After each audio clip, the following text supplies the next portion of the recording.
2025 SLST 11-12 কাউন্সেলিংয়ের সিএমের list নিয়ে গুরুত্বপূর্ণ update. Please তোমরা ভিডিওটা মন দিয়ে দেখো, আশা করি অনেক প্রশ্নের উত্তর পেয়ে যাবে। ওয়েটিংদের কীভাবে চাকরি হবে এই ভিডিওটা দেখো, তাহলেই বুঝতে পারবে। আর কতজন চাকরি পাবে এই ভিডিওটা দেখো। এই সিএমের লিস্ট, এটার ভিত্তিতে কিন্তু কাউন্সেলিং হবে। তো এখানে দেখো এই পাশে যে সিরিয়াল নম্বরগুলো রয়েছে 1, 2, 3 এইভাবে। তো এখানে আবার কোথাও দেখো ডবল ডবল কেন হলো সেটা বলবো, যেমন 6 নাম্বার ডবল কেন হলো। হ্যাঁ, কিন্তু এই পাশে যে র্যাঙ্কগুলো রয়েছে, এদিকে যে র্যাঙ্কগুলো রয়েছে এগুলো কিন্তু সিরিয়াল মেনটেন হবে না। এদিকের র্যাঙ্কের ভিত্তিতে কিন্তু কাউন্সেলিং হবে না, ঠিক আছে। তো এদিকের এই যে সিরিয়াল নম্বর এগুলোর ভিত্তিতে কাউন্সেলিং হবে। তো কেন এরকম হচ্ছে আমি বলছি। এবার যেহেতু কাউন্সেলিংটা হচ্ছে ওপেন কাউন্সেলিং, হ্যাঁ, তো দুই ধরনের স্কুল থাকবে, একটা হচ্ছে মেল ফিমেল, একটা হচ্ছে ফিমেল স্কুল। তো মেল ফিমেল আর ফিমেল কোনো ক্যাটাগরি ভিত্তিক কোনো কিন্তু স্কুল নেই। তো ওপেন কাউন্সেলিং আর মেধার ভিত্তিতে কাউন্সেলিং হচ্ছে সর্বোচ্চ থেকে সর্বনিম্ন পর্যন্ত যে যাদের নাম্বার, হ্যাঁ, যেমন 98.75 এই স্ট্রিতে সবচেয়ে বেশি নাম্বার, ঠিক আছে। তো এখানে এই জন্য 1 নাম্বার সিরিয়ালে এসেছে 1 নাম্বার। তারপরের 100 নম্বরের ভিত্তিতে তারপরে 98.75-এর পরে যার নাম্বার আছে সে পেয়ে গেছে 2 নাম্বার সিরিয়াল। তো এরকম 1, 2 এরকম করেই আস্তে আস্তে কমছে সর্বোচ্চ থেকে সর্বনিম্ন পর্যন্ত।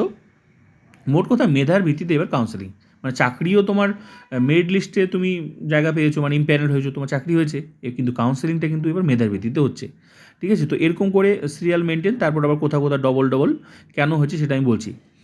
তো প্রথম ক্যান্ডিডেট আর 2 ধরনের স্কুল, মোট কথা যার যেখানে র্যাঙ্ক আছে সেই র্যাঙ্কের ভিত্তিতে তুমি চাকরি পাবে। যেমন তোমার মনে করো মেল ফিমেলে তুমি তোমার নাম আছে, তাহলে তুমি মেল ফিমেল স্কুল পাবে। তুমি যেমন তোমার নাম ফিমেল শুধুমাত্র ফিমেল, তাহলে তুমি ফিমেল স্কুল নিতে পারবে। যেমন তোমার নাম শুধু মেল ফিমেলও রয়েছে, ফিমেল 2 জায়গায় রয়েছে, তাহলে তুমি যে কোনো স্কুল নিতে পারবে, ঠিক আছে। এখানে দেখো বিষয়টা।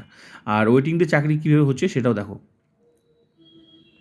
তো এখানে যেমন 1 নাম্বার ক্যান্ডিডেট হিস্ট্রিতে 1 নাম্বার সিরিয়াল, সবার আগে কিন্তু এই 1 নাম্বার ক্যান্ডিডেট যাবে কাউন্সেলিংয়ে। তো কাউন্সেলিং গেল। এই মুহূর্তে হিস্ট্রিতে যত সিট রয়েছে, যতগুলো স্কুল রয়েছে, যে কোনো স্কুল নিয়ে নিতে পারে এই 1 নাম্বার ক্যান্ডিডেট, যেহেতু 1 নাম্বার সিরিয়াল হয়ে গেল, একটা স্কুল মাইনাস হয়ে গেল। তারপর যাবে 1 নাম্বারের পর 2 নাম্বার ক্যান্ডিডেট যাবে কাউন্সেলিংয়ে, সে কিন্তু একটা স্কুল মাইনাস হওয়ার পর যতগুলো স্কুল থাকলো 2 নাম্বার ক্যান্ডিডেট গিয়ে সেগুলোর মধ্যে যে কোনো একটা স্কুল নিতে পারে, নিল। তারপর যাবে 3 নাম্বার, ও সেম এরকম একটা একটা করে মাইনাস হতে থাকবে। তারপর 4 নাম্বার, কিন্তু বিষয় হলো একইভাবে যাবে, কিন্তু 6 নাম্বার দেখো 6 নাম্বারটা রয়েছে ডবল ডবল। তো ডবল ডবল এবার হচ্ছে ডবল ব্যক্তি, তো একই ব্যক্তি ডবল জায়গায় কেন হলো? কারণ দেখো নাম্বার দেখো 98 এই যে, কিন্তু বিষয় হলো এই ক্যান্ডিডেট 2টা র্যাঙ্ক করে আছে, একটা হচ্ছে মেল ফিমেলের র্যাঙ্ক করে আছে আর একটা হচ্ছে ফিমেল। তার মানে এই ক্যান্ডিডেটটা ফিমেল ক্যান্ডিডেট, কারণ একমাত্র ফিমেল র্যাঙ্ক কারা করে, ফিমেলই তো ফিমেল র্যাঙ্ক করে। মেল ফিমেলও আসতে পারে, আবার ফিমেলও যেতে পারে, কিন্তু মেল ফিমেল তো মেল ফিমেলই থাকবে, ফিমেলে তো আর আসতে পারবে না। তো ফিমেলের সুযোগ রয়েছে 2 জায়গায় যাওয়ার, এই জন্য ফিমেল সুযোগ পেয়েছে। তো এক জায়গায় মৈত্রী দত্ত 2 জায়গায় রয়েছে, একটা হচ্ছে মেল ফিমেলও আছে, ফিমেলও আছে, তার মানে 2 জায়গায় যেহেতু আছে একই নাম্বার, তার মানে 2টো সিট কিন্তু নিয়ে আছে এই মৈত্রী দত্ত, 2টো সিট নিয়ে, কিন্তু চাকরি তো একটাই হবে, এই জন্য সিরিয়াল নাম্বার 2টো সেম ব্যক্তি। কিন্তু কাউন্সেলিং কিন্তু এই পাশে সিরিয়াল মেনটেন, দেখো 6 নাম্বার হওয়ার পর দেখো আবার 7 নাম্বার, তারপর আসছে কিন্তু 7 নাম্বার, ঠিক আছে, তারপর দেখো 7 নাম্বার, 8 নাম্বার। তো এবার হচ্ছে এখানেই দেখো, এখানেই কিন্তু একটা সিট কিন্তু ফাঁকা হয়ে যাবে। এই যে 6 নাম্বার কোথায়, হ্যাঁ, এই যে 6 নাম্বারটা 2 জন আছে, এখানে একটা, এখান থেকে এই যে মৈত্রী এ দত্ত ক্যান্ডিডেট, এ কিন্তু যে কোনো একটা স্কুল নেবে, হয় মেল ফিমেল নেবে, না হলে ফিমেল নেবে, যেহেতু 2 জায়গায় র্যাঙ্ক রয়েছে যে কোনো একটা স্কুল নেবে। কিন্তু যেই জায়গা থেকে স্কুল নেবে, মনে করো যদি মেল ফিমেল স্কুল নেয় তাহলে কিন্তু ফিমেল সিট ফাঁকা হবে, আর যদি ফিমেল থেকে স্কুল নেয় তাহলে কিন্তু মেল ফিমেলের যে ওয়েটিং লিস্টে আছে সে চান্স পেয়ে যাবে, কিন্তু ফাঁকা হচ্ছেই, ওয়েটিং থেকে চাকরি হবে। তো এটা একটা মাধ্যম, ডবল ডবল জায়গায় যে রয়েছে। তো এরকম করে তোমরাও যারা ওয়েটিংয়ে আছো তোমরাও কিন্তু এই সিএমএল লিস্ট ডাউনলোড করো, দেখো যে একজন ব্যক্তি কত জায়গায় রয়েছে, ঠিক আছে। তো এরকম হলো, তারপর এরকম করে যদি যাবে 9 নাম্বার ক্যান্ডিডেট সেম ব্যক্তি, তাহলে এরকম সিরিয়াল করে কিন্তু 6 নাম্বার যাবে, তারপর 7 নাম্বার যাবে, 8 নাম্বার যাবে, 8 নাম্বারও ডবল জায়গা আছে, 9 নাম্বার যখন ডবল ডবল জায়গা আছে, ক্লিয়ার। তাহলে দেখো যত ডবল ডবল জায়গা তত কিন্তু ওয়েটিংতে লাভ, একটা করে সিট ফাঁকা হবে। মেল ফিমেল থেকে নিলে যেমন 8 নাম্বার, মেল ফিমেল থেকে নিলে ফিমেল ক্যান্ডিডেট চান্স পাচ্ছে, আবার ফিমেল থেকে যদি চাকরিটা নেয়, মানে এই ক্যান্ডিডেট যদি ফিমেলের স্কুল নেয় তাহলে কিন্তু মেল ফিমেলে যারা ওয়েটিং রয়েছে তারা কিন্তু চাকরিটা পাবে, মানে ওই সবার আগে যে থাকবে আর কি, ঠিক আছে। তো এটা হলো একটা মাধ্যম আর কাউন্সেলিংটা কি? কাউন্সেলিংটা হচ্ছে এই যে একজনের পর একজন যাবে, ক্লিয়ার? 8 নাম্বার গেল, তারপর 9 নাম্বার যাবে, 10 নাম্বার যাবে, একটা একটা করে স্কুল মাইনাস হতে থাকবে, এরকম করেই কিন্তু কাউন্সেলিংটা হবে এই পাশে সিরিয়ালের ভিত্তিতে, ক্লিয়ার? আর এটা হলো একটা মাধ্যম ওয়েটিংদের চাকরি। আর এর ফলে অনেক ক্যান্ডিডেট আছে, এই যে এই লিস্টে যাদের নাম রয়েছে কাউন্সেলিংয়ে যাবে, এদের মধ্যে অনেকে আছে কিন্তু কাউন্সেলিংয়ে এই মুহূর্তে আর যাবে না। কেন? স্কুল লিস্ট দেখে নেবে বাড়ির পাশে, কারণ অনেকে তো ইন সার্ভিস আছে, ঠিক আছে? যখন দেখবে যে বাড়ির পাশে স্কুল পাবে না, তখন কিন্তু তারা কিন্তু আর কাউন্সেলিংয়ে যাবে না। এর ফলে সেখান থেকেও কিন্তু একটা ফাঁকা হবেই, যাবেই না, এরকম হবেই। সেটাও একটা মাধ্যম ফাঁকা হলো। ডবল র্যাঙ্ক করার ফলে একটা মাধ্যম ফাঁকা হলো। অনেক ক্যান্ডিডেট আছে কাউন্সেলিংয়ে যাবে না, সেটা একটা মাধ্যম ফাঁকা হলো। আবার অনেক ক্যান্ডিডেট আছে তোমার কাউন্সেলিংয়ে গেল, ভালো স্কুল পেলো না, একটা সে আবার তোমার কী বলে মধ্যশিক্ষা পর্ষদ যখন অ্যাপয়েন্টমেন্টটা দেবে সেখানে যাবে না।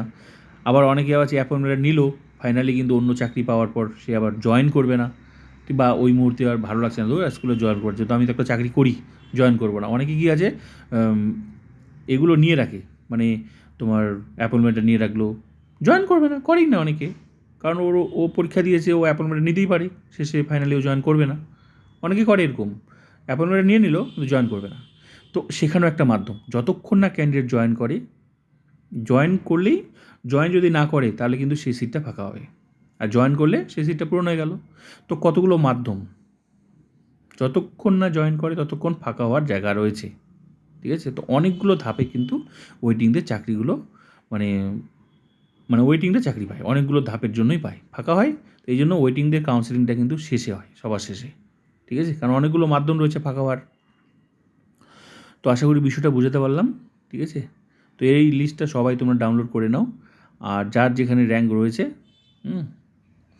যেমন তোমার যে 22 নাম্বার মেল ফিমেলও নিতে পারে, ফিমেলও নিতে পারে, ঠিক আছে? তো মেল ফিমেল নিলে ফিমেল থেকে চাকরি, ফিমেলের ওয়েটিং ফাঁকা হলো, আবার ফিমেল থেকে চাকরিটা নিলে মেল ফিমেলের যে ওয়েটিং আছে সে কিন্তু চাকরি পেয়ে যাবে, ঠিক আছে? এখন এই ক্যান্ডিডেট কোথা থেকে স্কুল নেবে, মেল ফিমেল না ফিমেল নেবে, সেটা তো কেউ বলতে পারবে না। কিন্তু একটা বিষয় সেটা হচ্ছে পরিষ্কার যে সবার টার্গেট কিন্তু ওই মেল ফিমেল স্কুলই বেশিরভাগ, এটা একটা আগে থেকেই সবার টার্গেট, যদি সুযোগ থাকে সবাই কিন্তু মেল ফিমেল স্কুলেই যায়, সবার টার্গেট যে মেল ফিমেল স্কুলেই যায়। এই জন্য ফিমেল স্কুলগুলো বেশি ফাঁকা হয়, আর এই যে ফিমেল স্কুলে যারা ওয়েটিং লিস্টে আছে তাদের কিন্তু চাকরির সম্ভাবনাটা বেশি থাকে, কারণ সবাই যদি মেল ফিমেল স্কুলই নেয় তো ফিমেলের সিটটা ফাঁকা হয়ে গেল না। তো এর ফলে ফিমেলদের অন্যান্য ওয়েটিংদের থেকে ফিমেলের চাকরিগুলো বেশি হয়, এই জন্যই বলে, ঠিক আছে? তো আশা করি বিষয়টা বোঝাতে পারলাম। তো সবাই কিন্তু সিএমএ লিস্ট তোমরা ডাউনলোড করে নাও, ঠিক আছে?